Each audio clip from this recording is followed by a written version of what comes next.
Imaginez un monde où vos moindres déplacements, chaque murmure, ainsi que les moments les plus intimes sont capturés, analysés et stockés. Non pas par un compagnon fidèle que vous choisissez d'emporter partout avec vous, mais par un œil invisible qui ne cligne jamais, la caméra de votre iPhone transformée en outil de surveillance pour le gouvernement.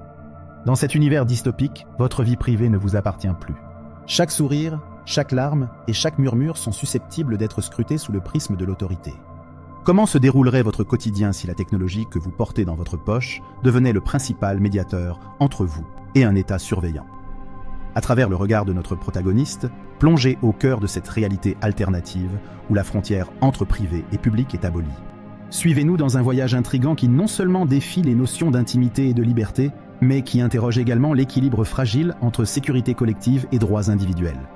Bienvenue dans une exploration troublante de ce que pourrait être notre futur si les caméras de nos appareils devaient nous observer pour le compte de ceux au pouvoir. Notre histoire continue avec Noah, dont la routine matinale est devenue un rituel méticuleux, conçu pour minimiser son empreinte dans le regard omniprésent de l'État. Dès que l'alarme de son iPhone sonne, il est conscient que sa journée sous surveillance commence. Avec chaque mouvement calculé, il espère maintenir une façade de normalité devant la lentille inquisitrice de son téléphone.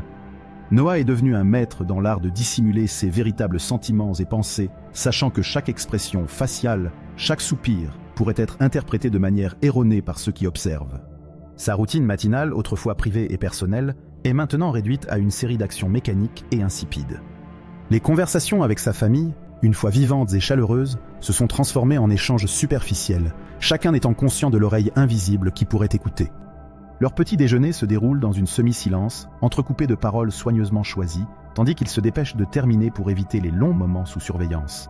Au travail, l'environnement de Noah a pris l'apparence d'un panoptique moderne. Des collègues autrefois joviaux et collaboratifs sont maintenant réservés, voire distants, car la mistrust s'est insinuée dans chaque interaction. Les réunions, une fois dynamiques et pleines de débats passionnés, se réduisent désormais à de simples formalités. L'écran de l'iPhone de chaque participant, posé discrètement sur la table, sert de rappel continu qu'ils sont écoutés et observés. La peur d'un faux pas verbal qui pourrait les marquer comme irritants ou insoumis pèse lourdement sur tous. Les technologies de surveillance, des logiciels d'analyse faciale aux algorithmes de détection de la voix capables d'identifier des modèles de stress ou de mensonges, exacerbent l'efficacité de cette surveillance. Même dans les moments censés être réservés à la détente ou aux interactions personnelles, Noah ressent la main invisible de l'État.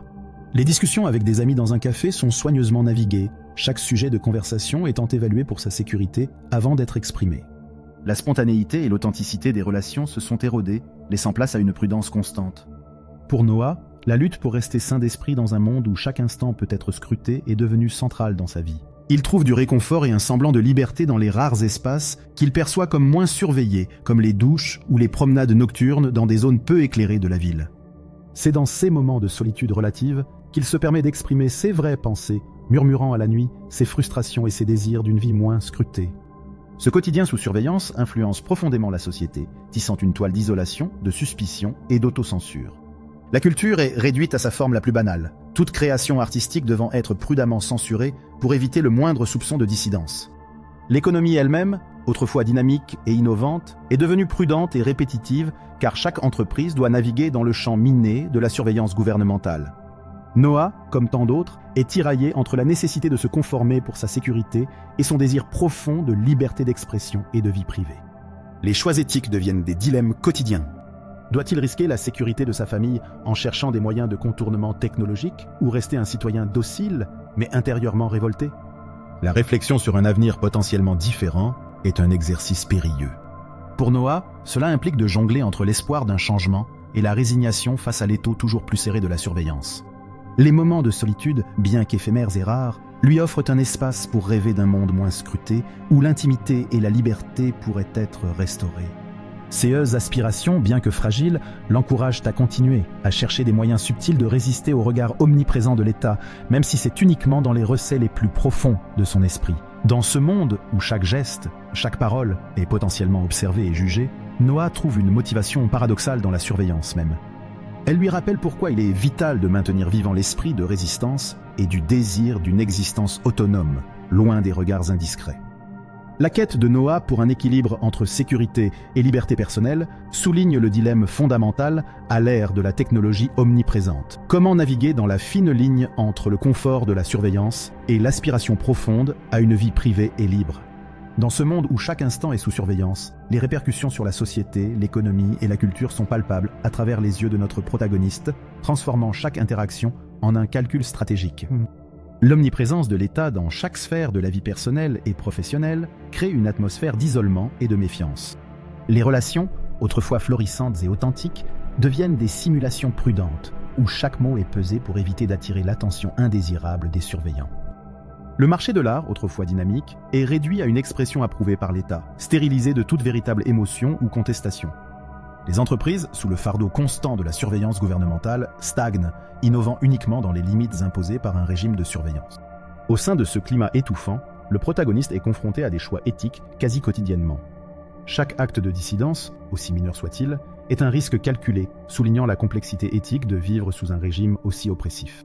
La décision de communiquer ouvertement avec un collègue au sujet des contraintes opprimantes de leur travail, de partager une pensée critique lors d'une conversation surveillée dans un café, devient un acte de rébellion qui exige un courage considérable. Ce dilemmes moraux sont les pierres angulaires de l'existence quotidienne de l'observé, dépeignant un paysage où la lutte pour l'intégrité personnelle et la liberté d'expression se fait dans l'ombre, souvent inaperçue mais toujours persistante. Cette existence sous surveillance constante soulève des questions profondes sur le coût de la sécurité face à la perte de liberté individuelle et collective. En naviguant à travers cette réalité, il s'interroge sur l'avenir, aspirant à un monde où le regard de l'État n'est plus une présence constante, où l'expression personnelle et collective peut s'épanouir librement. Dans les rues désertes de la ville, le protagoniste, désormais habitué à la lourde couverture de l'obscurité comme seul refuge, s'aventurait dans les profondeurs nocturnes, cherchant un instant d'évasion. Cette nuit-là, il avait choisi un parc éloigné, un des rares endroits où les caméras ne filèrent pas chaque ombre.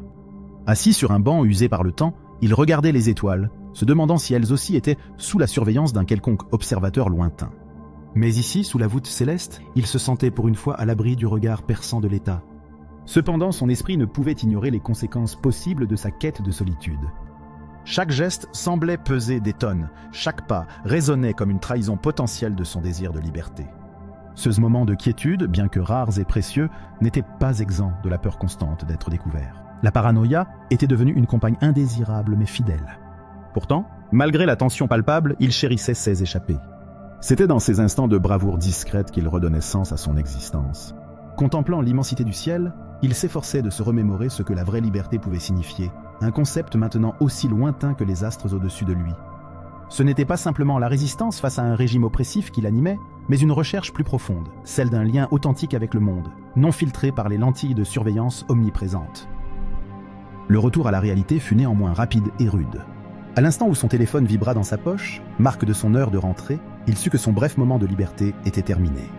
Marchant vers sa demeure sous les lueurs blafardes des lampadaires, il réalisa que cette lutte intime pour préserver un fragment d'intimité était le dernier bastion de sa résistance, un défi constant au visage impersonnel de la surveillance gouvernementale. À travers les yeux éclairés de notre personnage, le périple touche à sa fin. Au cœur de cette dystopie, il a dérivé dans un océan de surveillance, naviguant entre résignation et résistance. Mais le souffle de l'espoir n'est pas éteint. Portant les leçons d'un monde épié, l'heure est venue pour lui et pour nous de questionner la balance entre sécurité et liberté fondamentale. Cet appel à l'action n'est pas un cri dans le vide, mais un écho à nos valeurs communes. La technologie, bien que puissante, doit rester un outil pour renforcer notre humanité, non la réduire. Le combat pour un futur moins scruté commence par de petites étincelles dans l'esprit de chacun, illuminant la voie vers une vision où l'individu est respecté, pas constamment observé,